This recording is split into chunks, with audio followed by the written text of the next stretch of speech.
ओम श्री परमात्मने नमः।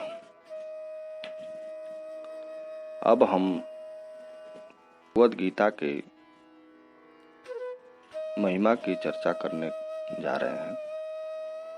भगवद गीता परम पवित्र ग्रंथ है। उसकी चर्चा करना आत्मोद्धार के लिए सर्वोत्तम है। वास्तव में श्रीमद् भगवद गीता का महात्म्य वाणी द्वारा वर्णन करने के लिए किसी के भी सामर्थ्य नहीं है, क्योंकि यह एक परम रहस्यमय ग्रंथ है। इस ग्रंथ में संपूर्ण वेदों का सार संग्रह किया हुआ है। इसकी भाषा इतनी उत्तम है, सरल है कि कोई भी व्यक्ति इसका पाठ करते समय इसके कृपा प्रसाद से वंचित नहीं रह सकता। अवश्य ही कुछ न कुछ वह उत्प्रेरणा ज्ञान अवश्य ही प्राप्त करता है, किंतु इसका आशय इतना गंभीर होता है कि हम आजीवन गीता का पाठ करते रहें तो प्रतिदिन कुछ न कुछ नवीन रसास्वादन मिलता रहता है, सदैव नवीनता बनी रहती है। इसकी महिमा में श्री वेद व्यास जी ने महाभारत में गीता का वर्णन करने के उपरांत एक श्लोक कहा, गीता सुगीता कर्तव्या किम मन्ये शास्त्र विस्तरे या स्वयं पद्मनाभस्य मुख पद्माद विनिसृता। अर्थात गीता सुगीता करने योग्य है। अर्थात श्री गीता जी को भली प्रकार पढ़कर अर्थ और भाव सहित अंतःकरण में धारण कर लेना ही मुख्य कर्तव्य है, जो कि स्वयं श्री पद्मनाभ विष्णु भगवान के मुखार बिंद से निकली हुई है। फिर अन्य शास्त्रों के विस्तार से क्या प्रयोजन है। गीता के अंत में 18 अध्याय श्लोक 68 से 71 तक स्वयं श्री भगवान ने भी इसके महात्म्य का वर्णन किया हुआ है। अतः गीता की महत्ता के ऊपर किसी को भी तनिक भी संदेह नहीं होना चाहिए। सांसारिक जगत में अक्सर ऐसा सुना जाता है कि गीता तो सन्यासियों के लिए है, उसको पढ़ने वाले अक्सर साधु हो जाते हैं। जरा विचार करिए, जिस सन्यासी धर्म का पालन करने के लिए तत्पर श्रीमान अर्जुन को उसी गीता के उपदेश के द्वारा भगवान श्री कृष्ण युद्ध जैसे भीषण कर्म के लिए प्रोत्साहित करके लगा देते हैं, उस भगवद गीता का पाठ करने वाला, उसको जानने वाला, धारण करने वाला एक युवा, एक बालक, एक सांसारिक गृहस्थ कैसे अपने कर्तव्य से विमुख हो सकता है।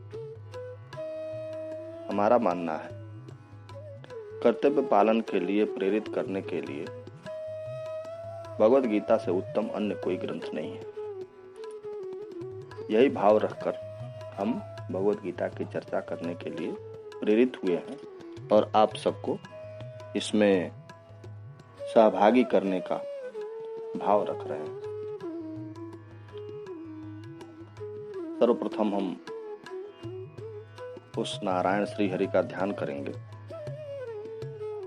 ओम शांताकारं भुजगशयनं पद्मनाभं सुरेशं विश्वाधारं गगनसदृशं मेघवर्णं शुभांगं लक्ष्मीकान्तं कमलनयनं योगिभिर्ध्यानगम्यं वन्दे विष्णुं भवभयहरं सर्वलोकैकनाथं।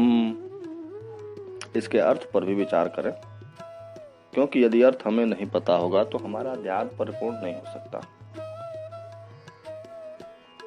जिसकी आकृति अतिशय शांत है, शांताकारम, जिसकी आकृति अतिशय शांत है। भुजग शयनम, जो शेषनाग की सैया पर शयन किए हुए हैं। पद्मनाभम सुरेशम, जिनकी नाभि में कमल है। जो देवताओं के भी ईश्वर और संपूर्ण जगत के आधार हैं।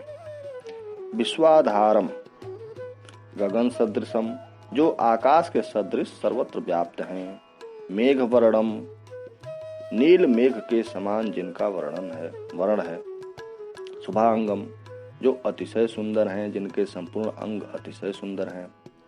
लक्ष्मीकांतम, लक्ष्मीपति। कमल नयनम, जिनके नेत्र कमल के समान हैं। योगिभिर ध्यान गम्यम, जिनको योगियों द्वारा ध्यान करने में जो प्राप्त किए जाते हैं। ऐसे वंदे विष्णुम, ऐसे लक्ष्मीपति कमल नेत्र भगवान श्री विष्णु को, जो भव के भय का हरण करने वाले, भव के भय का हरण करने वाले, सभी लोकों के स्वामी, सर्वलोकैक नाथम, सभी लोकों के स्वामी को मैं प्रणाम करता हूँ। यम ब्रह्मा वरुणेन्द्र रुद्र मरुतः स्तुन्वन्ति दिव्यस्तवेर, वेदे सांग पद क्रमोपनिषदे गायन्ति यम सामः। ध्यानावस्थित तद्गतेन मनसा पश्यन्ति यम योगिनो, यान्तं न विदुः सुरासुरगणा, देवाय तस्मै नमः। ब्रह्मा, वरुण, इंद्र, रुद्र और मरुदगण दिव्य स्तोत्रों द्वारा जिनकी स्तुति करते हैं। सामवेद के गाने वाले, अंग पद क्रम और उपनिषदों के सहित वेदों द्वारा जिनका गायन करते हैं। योगी जन ध्यान में स्थित तद्गत हुए मन से जिनका दर्शन करते हैं। देवता और असुरगण कोई भी जिनके अंत को नहीं जानते, उन परम पुरुष नारायण देव के लिए हमारा नमस्कार है। ओम श्री परमात्मने नमः। अब यहाँ से हम भगवद गीता के प्रथम अध्याय का शुभारंभ करते हैं। ओम नारायणं नमस्कृत्य नरं चैव नरोत्तमं देवीं सरस्वतीं व्यासं ततो जयमुदीरयेत्। नारायण को प्रणाम करते हुए, नर रूप अर्जुन को प्रणाम करते हुए, देवी सरस्वती को प्रणाम करते हुए और वेद व्यास जी को प्रणाम करते हुए, जिनके माध्यम से यह भगवद गीता हमको प्राप्त हुई, उन सभी का के जय का उद्घोष करते हुए श्रीमद् भगवद गीता का आरंभ करते हैं। इस भगवद गीता के शास्त्र में जो वर्णन है उसमें युद्ध का वर्णन आरंभ होता है। सर्वप्रथम महाराज धृतराष्ट्र और उनके महामंत्री दिव्य दृष्टि प्राप्त श्रीमान संजय के संवाद का विवरण है। युद्ध में दोनों तरफ सेनाएं खड़ी हैं। धृतराष्ट्र संजय से पूछते हैं। धृतराष्ट्र उवाच धर्म क्षेत्रे कुरुक्षेत्रे समवेता युयुत्सव मामका पांडवाश्चैव किम कुर्वत संजय। हे संजय, धर्म भूमि कुरुक्षेत्र में एकत्रित युद्ध की इच्छा वाले मेरे और पांडु के पुत्रों ने क्या किया। संजय बताते हैं। संजय उवाच दृष्ट्वा तु पांडवानिकं व्यूढ़ं दुर्योधनस्तथा आचार्य उपसंगम्य राजा वचनमब्रवीत्। संजय बोले, राजा दुर्योधन ने व्यूह रचना युक्त पांडवों की सेना को देखकर और द्रोणाचार्य के पास जाकर यह वचन कहा। पश्येतां पांडुपुत्राणाम आचार्यं महतीं चमूं व्यूढ़ां द्रुपद पुत्रेण तव शिष्येण धीमता। हे आचार्य, बुद्धिमान शिष्य द्रुपद पुत्र धृष्टद्युम्न द्वारा व्यूहाकार खड़ी की हुई पांडुपुत्रों की इस विशाल सेना को देखिए।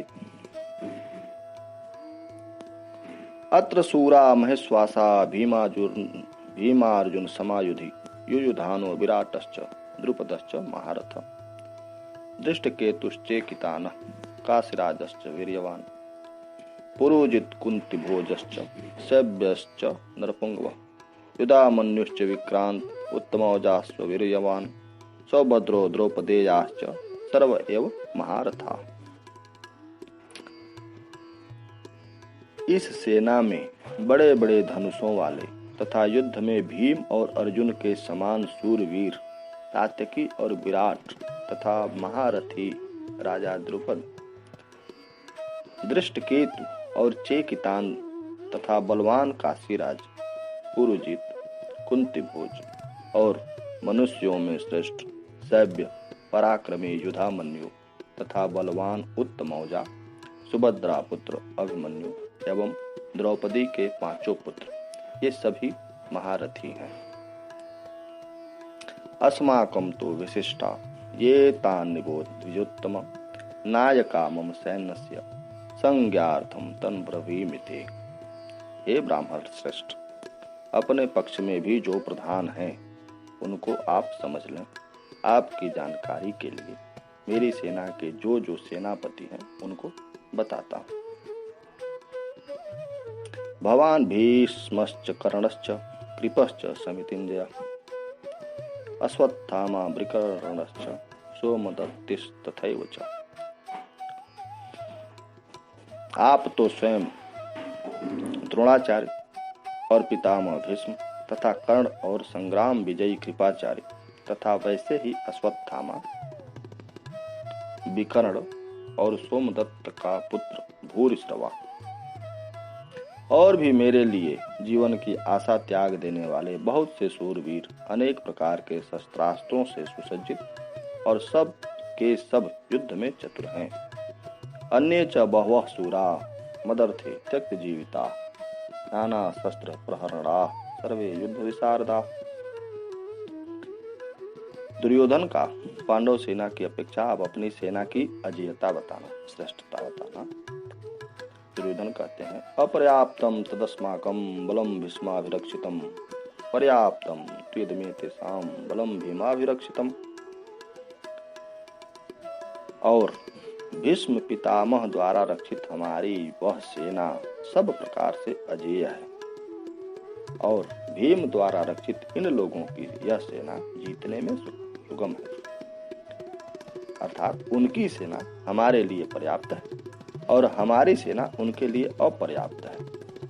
अपर्याप्तम तदस्माकं बलम भीष्माभिरक्षितम, हमारा बल जो भीष्म द्वारा रक्षित है उनके लिए अपर्याप्त है।